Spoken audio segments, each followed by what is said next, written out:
નમસ્કાર મિત્રો, સ્વાગત છે તમારું અમારી યુટ્યુબ ચેનલ સરકારી સહાયમાં। મિત્રો, આજના વિડીયોમાં ગુજરાત સરકારની એવી અગત્યની યોજના વિશે વાત કરીશું, ખેડૂતો માટે સાધન સહાય યોજના। આ યોજના અંતર્ગત પાવર વીડર અને જે બ્રશ કટર છે તો તેમની ખરીદી માટે સહાય આપવામાં આવે છે। હાલ અત્યારે અરજી ફોર્મ શરૂ કરવામાં આવેલા છે, તો ક્યાં ખેડૂતો અરજી ફોર્મ ભરી શકશે, કઈ જગ્યાએ અરજી કરી દેવાની રહેશે, આ તમામ માહિતી આપણે આજના વિડીયોમાં મેળવશું। પરંતુ તે પહેલા વિડીયો ગમે તો લાઈક અને શેર કરી દેજો, ચેનલમાં નવા હોય તો ચેનલને સબસ્ક્રાઇબ કરી દેજો। તો ચાલો મિત્રો, વિડીયોની શરૂઆત કરીએ। તો મિત્રો, આ જે યોજનાની જાહેરાત છે તે જિલ્લા ખેતીવાડી અધિકારી દ્વારા આપવામાં આવેલી છે। જિલ્લા ખેતીવાડી અધિકારી શ્રી જિલ્લા પંચાયત છોટા ઉદેપુર દ્વારા જે ન્યૂ ગુજરાત પેટર્ન યોજના છે તો તે યોજનામાંથી વર્ષ 2025-26 માટે જે છોટા ઉદેપુર જિલ્લાના આદિજાતિના જે ખેડૂતો છે તો તે ખેડૂતોને અલગ અલગ ઘટકોમાં એસેટ વિતરણ કરવા માટેની યોજના અમલમાં મૂકવામાં આવેલી છે, કે જે યોજના અંતર્ગત અલગ અલગ ઘટકો છે એટલે કે જે અલગ અલગ સાધનો છે તે સાધનોમાં સહાય આપવામાં આવે છે।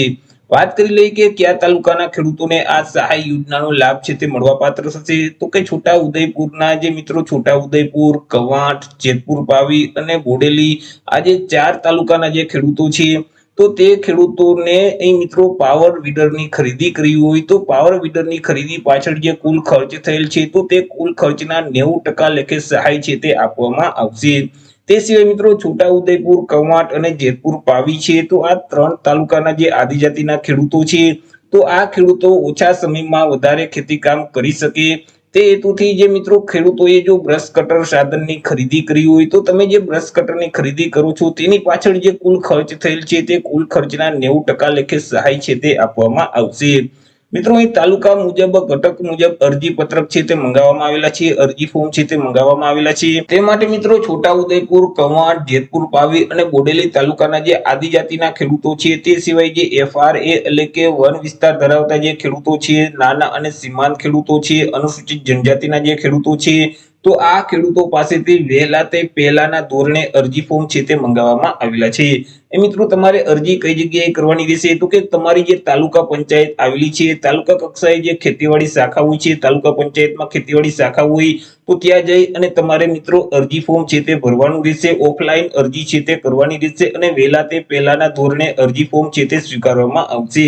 હવે તમે જ્યારે અરજી ફોર્મ ભરવા જાવ તો ત્યારે મિત્રો ક્યાં ક્યાં આધાર પુરાવાની જરૂર પડશે, ક્યાં ક્યાં ડોક્યુમેન્ટ સાથે લઈ જવાના રહેશે, તો કે ગામ નમૂના નંબર 8 ની નકલ છે તે સાથે લઈ જવાની રહેશે, 7/12 ની નકલ છે તે પણ સાથે લઈ જવાની રહેશે। જો વન અધિકારી પત્ર ધરાવતા હોય તો તેની જે સનદ અથવા તો હુકમની નકલ છે તે પણ સાથે લઈ જવાની રહેશે, આધાર કાર્ડની નકલ છે તે પણ સાથે લઈ જવાની રહેશે। ત્યાર પછી સક્ષમ અધિકારી શ્રી દ્વારા આપવામાં આવેલું જે જાતિનો દાખલો છે તો તેની નકલ પણ સાથે લઈ જવાની રહેશે। તો આટલા ડોક્યુમેન્ટ સાથે તમારે લઈ જવાના રહેશે અને તમારા તાલુકા પંચાયતમાં આવેલ જે ખેતીવાડી શાખા છે તે શાખામાં જઈ અને તમારે અરજી કરી દેવાની રહેશે। અરજી ફોર્મ ઓલરેડી શરૂ કરી દેવામાં આવેલા છે, 12/8/2026 થી અરજી ફોર્મ શરૂ કરવામાં આવેલા છે। 12/8/2026 થી લઈ અને 21/8/2026 સુધીમાં તમારે અરજી કરી દેવાની રહેશે। કચેરીના સમય દરમિયાન મિત્રો તમારે તાલુકા કક્ષાએ જઈ અને ખેતીવાડી શાખામાં જઈ અરજી ફોર્મ ભરી અને ત્યાં તમારે જમા કરાવવાનું રહેશે।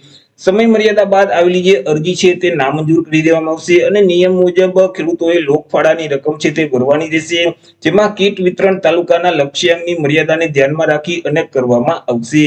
તો આવી રીતે મિત્રો જે છોટા ઉદેપુર જિલ્લાની જે જિલ્લા પંચાયત છે તો તેના દ્વારા મિત્રો અલગ અલગ તાલુકા માટે સાધન સહાય યોજના અમલમાં મૂકવામાં આવેલી છે, કે જે યોજના અંતર્ગત ખેડૂતોને પાવર વીડર અને જે બ્રશ કટર છે તો તેમની ખરીદી માટે 90% સુધી સહાય છે તે આપવામાં આવશે। તો આશા રાખું છું વિડીયો પસંદ પડ્યો છે। વિડીયો પસંદ પડ્યો તો લાઈક અને શેર કરી દેજો, ચેનલમાં નવા હોય તો ચેનલને સબસ્ક્રાઇબ કરી દેજો। ફરી મળીશું એક નવા ટોપિક સાથે એક નવા વિડીયોમાં। ત્યાં સુધી જય હિન્દ, વંદે માતરમ।